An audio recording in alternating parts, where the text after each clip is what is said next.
Welcome students, I am Neeraj Shukla. Students, मैंने English grammar basics की जो पार्ट फर्स्ट बनाई उसमें आपकी ढेर और लाइक्स मिली, आपका बहुत ढेर सारा प्यार मिला। उस वीडियो में थोड़े से कंटेंट छूट गए थे। मैंने आपसे बताया था कि मैं एक अलग से वीडियो तैयार करूंगा और आपके सामने आज वही वीडियो प्रस्तुत है।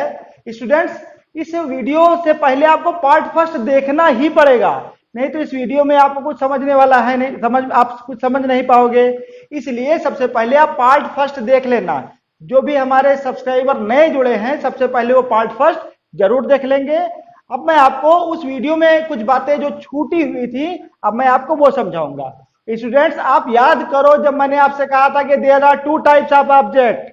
ऑब्जेक्ट दो तरह के होते हैं, एक बताया था इनडायरेक्ट ऑब्जेक्ट और एक बताया था डायरेक्ट ऑब्जेक्ट। फिर मैंने वहां बताया था कि जो डायरेक्ट ऑब्जेक्ट होता है वो प्रायः निर्जीव होता है और जो इनडायरेक्ट ऑब्जेक्ट होता है वो सदैव सजीव होता है। आप सामने बोर्ड पर देखिए कि इनडायरेक्ट ऑब्जेक्ट सदैव सजीव होता है।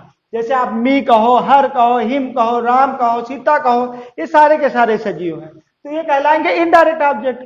लेकिन जो डायरेक्ट ऑब्जेक्ट होते हैं वो प्रायः निर्जीव होते हैं। आप इन दो शब्दों में अंतर समझिए, सदैव और प्रायः, इनमें एक अंतर होता है। पहले आप उन अंतर को समझिए। ये प्रायः निर्जीव का मतलब है कि अधिकतर केसेस में तो डायरेक्ट ऑब्जेक्ट निर्जीव होगा, लेकिन कुछ केसेस ऐसे होंगे जब डायरेक्ट ऑब्जेक्ट सजीव भी हो सकता है। तो स्टूडेंट्स, मैं अब आज आपको बताऊंगा कि कब कब डायरेक्ट ऑब्जेक्ट सजीव हो सकता है। स्टूडेंट बहुत ध्यान से देखिए व्हाइट बोर्ड पर। जैसे मैंने एक सेंटेंस लिखा, my father gave me a dog. ठीक, मेरे पिताजी ने मुझे कुत्ता दिया। मेरे पिताजी ने मुझे कुत्ता दिया। अब यहां देखिए, यहां पर मी भी सजीव है, ठीक, ये इनडायरेक्ट ऑब्जेक्ट है। लेकिन स्टूडेंट्स, यहां पर अ डॉग भी तो सजीव है, हाँ, लेकिन ये इनडायरेक्ट ऑब्जेक्ट नहीं होगा, ये डायरेक्ट ऑब्जेक्ट ही होगा। इस बात को आपको ध्यान रखना है, direct object.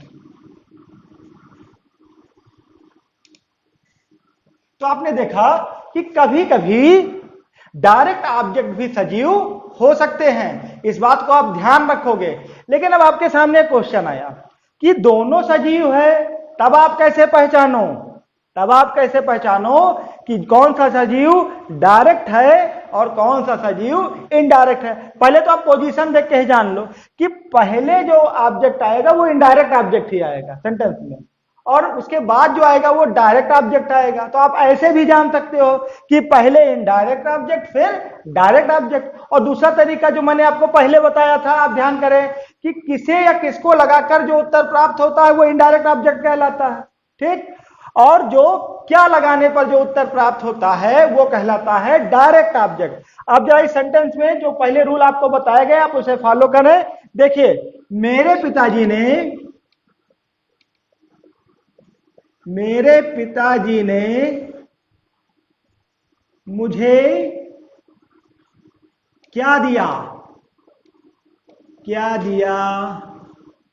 Students, I have already told you, क्या कहने पर जो उत्तर प्राप्त होता है वो कहलाता है डायरेक्ट ऑब्जेक्ट। तो क्या कहने पर आपको क्या उत्तर मिला? मेरे पिताजी ने मुझे क्या दिया, तो क्या कहने पर आपको क्या उत्तर मिला? A dog. अ डॉग, एक कुत्ता, ठीक। तो आप देखिए, क्या कहने पर जो उत्तर मिलेगा वो कहलाएगा डायरेक्ट ऑब्जेक्ट। फिर देखिए स्टूडेंट्स, अभी सेंटेंस में हम किसे या किसको का प्रयोग कर दें। मेरे पिताजी ने एक कुत्ता किसको दिया?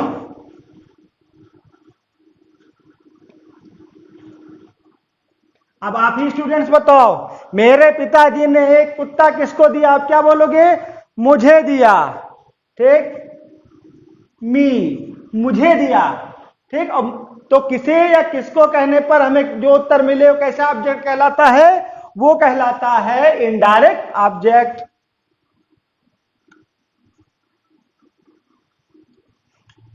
स्टूडेंट्स, कमेंट बॉक्स में एक स्टूडेंट ने मुझसे पूछा कि सर ये बताइए कि क्या किसी सेंटेंस में डायरेक्ट ऑब्जेक्ट या इनडायरेक्ट ऑब्जेक्ट की पोजीशन के लिए कोई रूल है कि पहले इनडायरेक्ट ऑब्जेक्ट ही लिखा जाए फिर डायरेक्ट ऑब्जेक्ट ही लिखा जाए?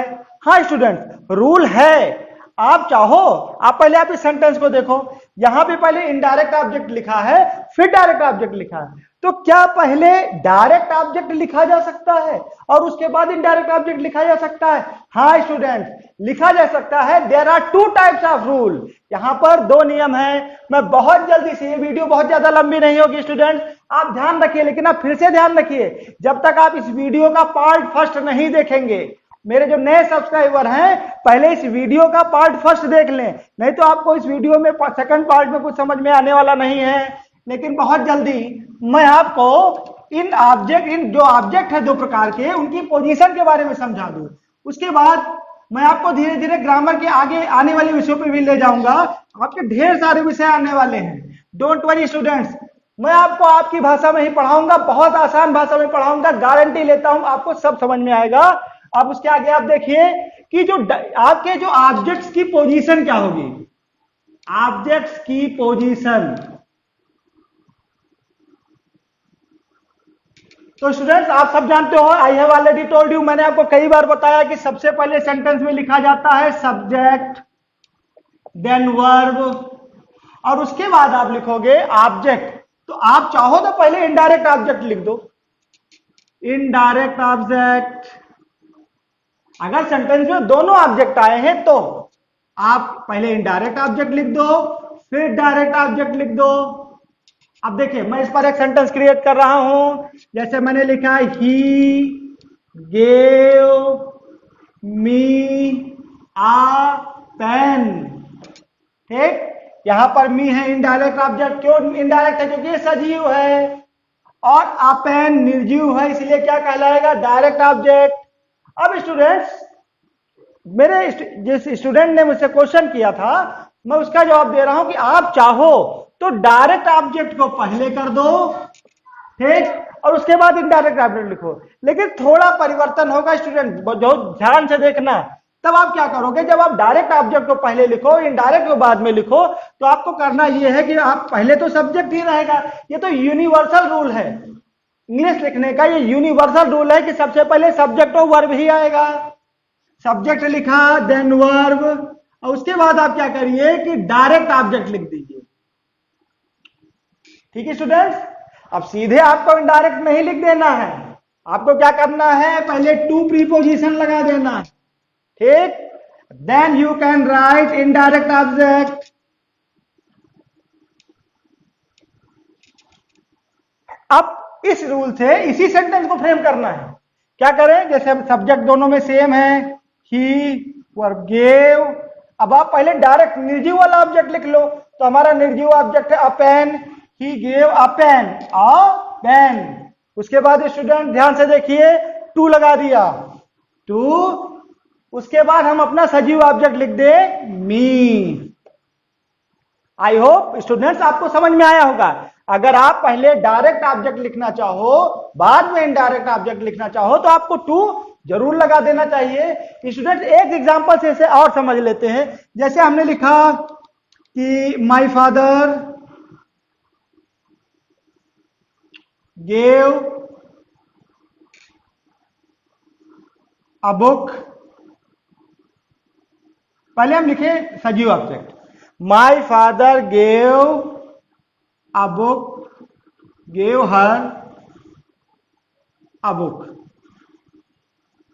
मेरे पिताजी ने उसे एक किताब दिया। अब इस सेंटेंस को दूसरे तरीके से फ्रेम करें तब क्या होगा, पहले सब्जेक्ट ही लिखा, माय फादर गेव। अब निर्जीव ऑब्जेक्ट पहले लिखने जा रहे हैं, अ बुक।